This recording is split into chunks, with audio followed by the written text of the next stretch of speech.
Assalamualaikum warahmatullahi wabarakatuh. Pada hari ini, kumpulan kami akan membentangkan tentang isu kesantunan bahasa dan langkah menangani. Ahli kumpulan kami terdiri daripada Nur Afiqah Natasha binti Saiful Bahrin, Nur Naili Damia binti Muhammad Syahimi, Wan Nur Najwa binti Wan Muhammad Liza dan saya sendiri Wan Nur Aslinda binti Wan Mazlain.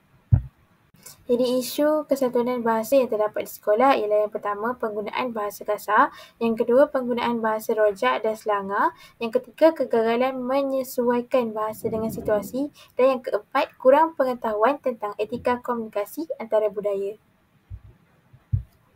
Kelab-kelab sekolah memainkan peranan yang penting dalam mendidik pelajar agar menghindari penggunaan kata-kata kesat dalam pertuturan harian mereka. Melalui program dan aktiviti yang dijalankan seperti bengkel komunikasi berhemah, forum pelajar, ceramah kesantunan bahasa dan latihan drama berunsur nilai murni, pelajar dapat diberi kesedaran tentang kesan negatif penggunaan bahasa kasar terhadap hubungan sosial serta imej diri.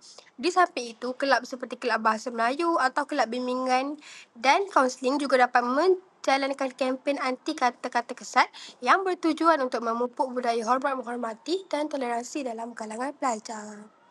Seterusnya, peranan guru untuk menangani isu kesantunan bahasa. Yang pertama, menjadi teladan penggunaan bahasa baku. Guru harus menjadi contoh yang baik dengan menggunakan bahasa Melayu baku dan santun dalam setiap interaksi, sama ada di dalam kelas maupun di luar waktu pengajaran. Pelajar akan lebih mudah meniru apabila mereka melihat guru berbahasa dengan betul dan beradab. Yang kedua, membetulkan kesalahan bahasa pelajar. Guru perlu menegur secara berhemah apabila pelajar menggunakan bahasa rojak atau selanga dan membimbing mereka untuk menggunakan ungkapan yang betul. Teguran ini penting untuk membentuk kesedaran pelajar terhadap kesilapan bahasa mereka.